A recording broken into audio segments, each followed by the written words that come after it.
Hello everybody and welcome back once again to Let's Play Crusader Kings 2 House Fleming Dynasty.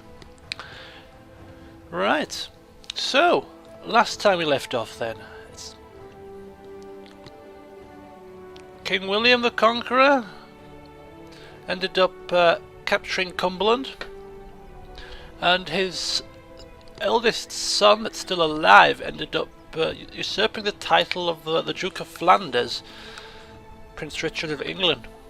So England's lands expand in terms of our own development, a few bits and bobs, some building work, but it's slow and steady progress, but I'm happy with it.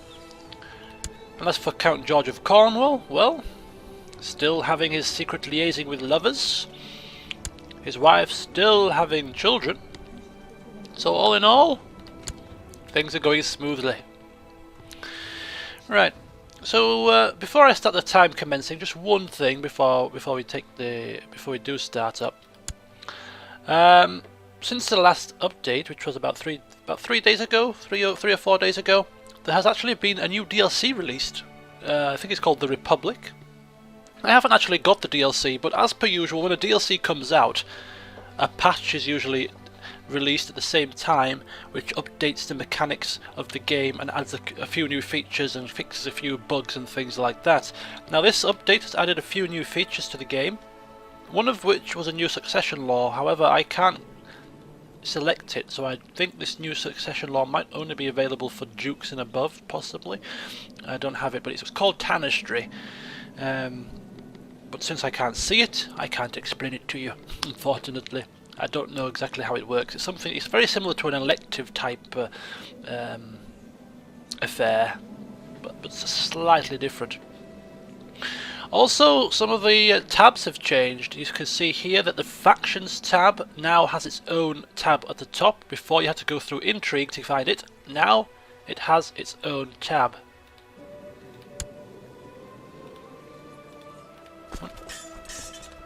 Okay, that's fine. I'm just wondering why I don't get any sound effects when I move tabs anymore. Weird. Okay, so that's perfectly fine.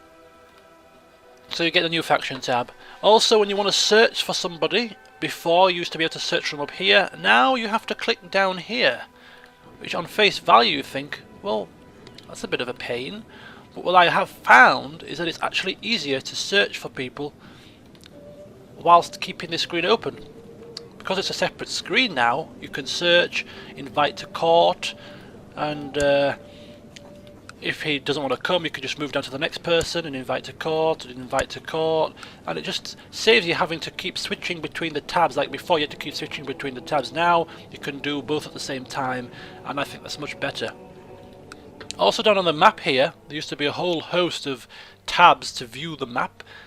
Now you can pick the tabs that you use more often and then drag them down onto the screen here and just use the 4 or 5 tabs that you use more often than not. I use Independent Realms most often. Occasionally do check on opinions and things and diplomatic relations, but usually it's that one that I stick to anyway. So that's another little feature that's been slightly tweaked. So they're the ones that I've noticed predominantly. Of course, if people have noticed any others or got any other tips and hints about the new features I might be able to make use of, please, of course, leave a comment there. So I'm going to start the ball rolling here, and I'm going to start it rolling at 1 speed, just because I've still got a few more things I'd like to address from the last session, but we'll just keep the time ticking over for now. Now I've slightly turned the game music up a touch. It went from too loud to too quiet, I think, and somebody asked if I could just turn it up a touch, so I've just knocked it up a notch, and hopefully this will be the right balance in terms of the game music. You can hear it, but it's not too overpowering.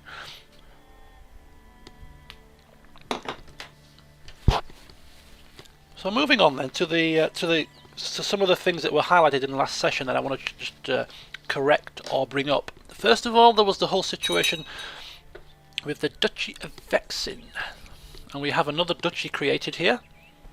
Duke Adam of Norfolk has created the Duchy of Norfolk, which is this little area down here. So we've got another duchy created.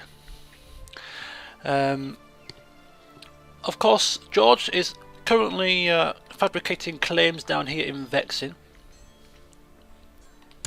Still, it's been many years now. He's obviously not very good at his job, but I was just questioning why the de jure claim wasn't being pushed, because Vexin is part of Normandy, so technically speaking the Duke of Normandy could press a de jure claim for Vexin. Now I've noticed that King William the Conqueror is no longer the Duke of Normandy. He was to begin with, but he's not now. There's somebody else in power there. It's Duke William III. So I think the king is pressing this claim to Vexin because he can't press the de jure claim. But there are two differences between a de jure claim and also a fabricated claim. For instance, if the Duke of Normandy pressed a de jure claim on Vexin and won the war, Vexin would become part of the Duchy of Normandy. However, the Count of Vexin would still remain the Count of Vexin. He would just have the Duke of Normandy as his liege. Whereas if you fabricate the claim and then conquer Vexin, you oust the Count and take it for yourself. So de jure claims, you are simply just taking the land, keeping the title on the person who you've conquered. Fabricate the claim means you take everything for yourself and you control what you've taken. So that's two main differences. That is something to bear in mind if we do press any claims further in the game. And now another duchy has been created by the king, the Duchy of Oxford. So as I say, these duchies are being created, and I'm sure sometime in the near future the Duchy of Cornwall is going to be created. I'm just hoping that we can somehow land ourselves with that title. He's currently taking the title for himself, but I'm sure in due course he'll probably give it to somebody else. Right, another thing I noticed about the last session, the King of England, currently King William the Conqueror, and nobody flagged this up. I thought somebody would have noticed this, but they haven't. I made a little bit of a boob. Prince Richard of England, Duke of Flanders. He is the eldest son still left alive of King William the Conqueror. King William's former eldest son, Count Robert of Maine, unfortunately passed away of stress a few years ago. So I was assuming that Prince Richard of England would be next in line to the throne. This Durham Prince Bishop is always creating factions to try and place people on the throne. If I was a king, I would be thinking about bumping him off, I'm telling you now. As per usual, it's probably got no strength at all. 1.5% strength, I mean, come on, it's pathetic. Anyway, what was I saying? So the king, I thought this was the second in line to the throne. However, I did notice when looking back at the session, Count Robert of Maine actually had two children.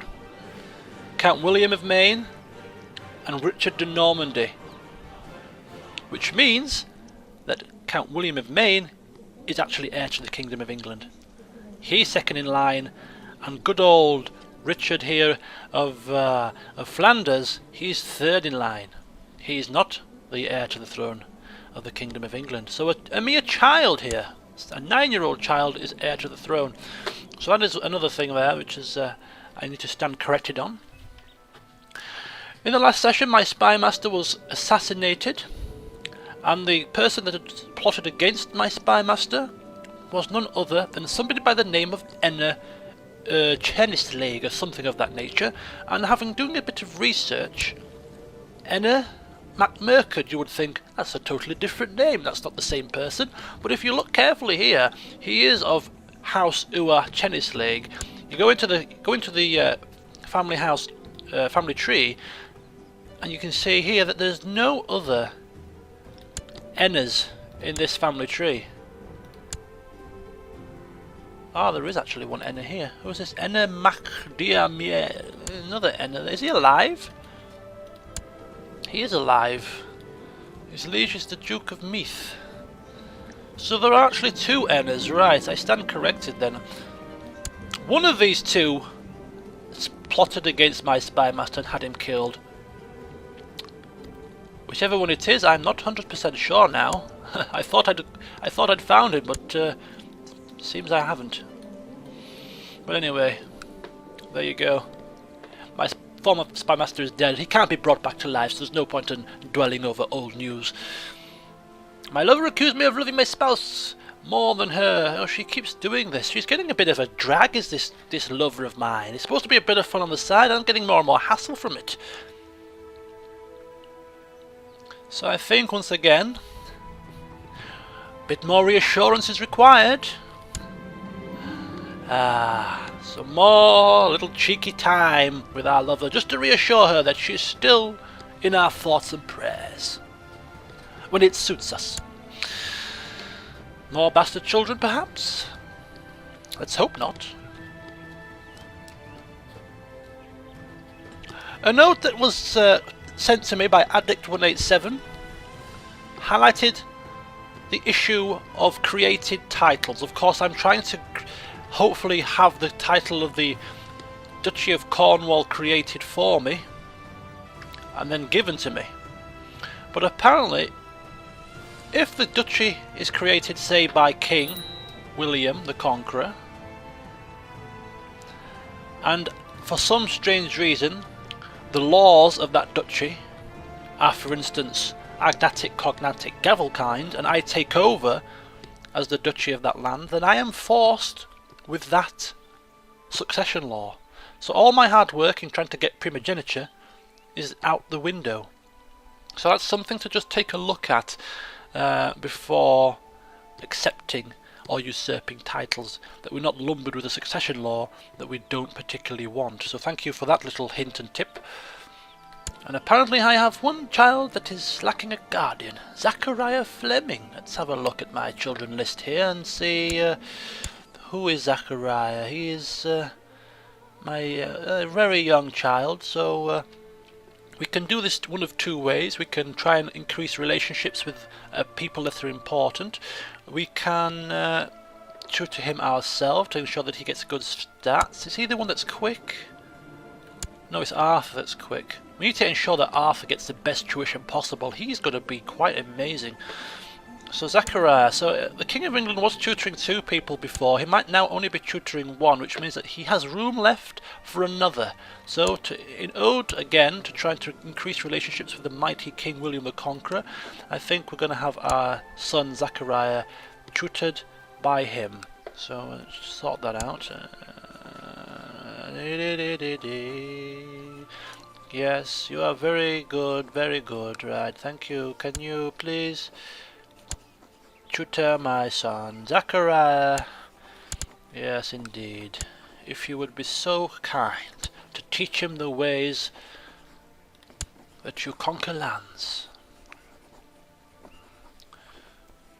There we go. So he's now contemplating the offer, and of course he will be willing to accept. He wouldn't have any other choice. I say he wouldn't have any other choice. Of course he would have a choice, but I'm sure it would be an honour privilege for him to tutor another one of my glorious children. Marvellous. My liege, good news from Cornwall. Filled the Bishop Oswulf with poisonous slander about that horrible Pope-face guy. Which means, if we look to my vassals' reputations, he hasn't slandered him enough, apparently. He still doesn't like me enough to give me the taxes. Mayor of Bodmin. Of course, I just have recently changed the succession law, so that is why I have taken a little bit of a hit in relationship here. I'd have my Chancellor try and increase relationships with my mayor, but he's still trying to fabricate these claims at Dyford. It's taking him a little while. And I just need to see his stats. 14. Now I've read somewhere that to be able to fabricate a claim on a duchy, you have to have a Chancellor with a certain statistic, and if that Chancellor statistic is below that certain number, he cannot fabricate a duchy title claim. Now Dyford is a duchy. Yes, it's only one land, but it is the Duchy of Deheubarth, which means that if it is a duchy and this Chancellor's stat isn't high enough, then he can't fabricate the claim, which is an absolute waste of time to have him do so, which means I would have to hire another Chancellor with a higher statistic. So I cannot for the life of me remember what that stat was. I can't remember if it was 14 or 15. And I think it might actually be worth pausing the game to find that out, because I don't want to waste any more time to have him fabricating a claim that he can't make. So I am actually going to pause it, find out what the stat needs to be, and resume in a second. So stand by, I'll be back shortly. Yes, the music is glorious. Right, I'm back, and I did a little bit of research and I couldn't find a definitive answer, but a number that was thrown about was 15. Now, as I say, I don't know if it is the case, whether or not I am actually fabricating a claim on the duchy or simply the county, but I do know that I cannot sit here and take the risk. So I've done a little bit of searching out, and I found myself a slightly better Chancellor with a statistic of 18 in diplomacy. So I'm just going to double check my current Chancellor that he doesn't have any sort of important positions within my land. He's not a count. He's not a count. He's not a vassal. So him taking a hit to his relationship due to him being fired from council shouldn't really be too much of a problem. So we're going to invite this guy to our court, and he's got some decent statistics as well. Yes, a bit of a craven fella, but we're not asking him to fight battles here. But he's got kindness and charitable behaviour, temperate. So we'll invite him. Invite to court. Forth he comes, and we hopefully will be able to fabricate a claim in Dyford. We've been waiting for far too long now. It's time to take swift action, I tell you. So he arrives with his wife, I think. I don't know why I keep pausing. I'm so tempted to keep pausing it all the time. It's just my habit from previous games. Where is he? He's in my court. Should change the opinions here. Okay, so appoint ourselves a new Chancellor. Here he is. My other Chancellor is now fired, and he will fabricate claims in Dyford. And you watch, I bet you he'll fabricate claims by the end of next year, just to rub the salt in the wounds and say, your previous Chancellor took 3 or 4 years to do this? How pathetic of him. He's actually at 19 now. He was 18, he's now 19. I don't know how that's happened. Yes, his wife has come along for the ride. He's only 22 as well, so he's a young guy, so hopefully if he stays fit and healthy, he could be a Chancellor for a good while. And it seems to me that England have raised the bannermen here in order to put down this rebellion in York, I think. Now, when these armies do not have a number underneath them, I think these could be retinues. I still haven't got a clue how to use retinues, but I'm assuming that's the case. They said my Chancellor finally has a child. Good on you, my friend. Good on you indeed. So there we go. So a little bit of a change there to my council. Appointing a new Chancellor. Everything else pretty much the same. How are my vassals doing? Still hate my guts? Excellent work. Excellent. Okay, so moving on then, as time ticks on.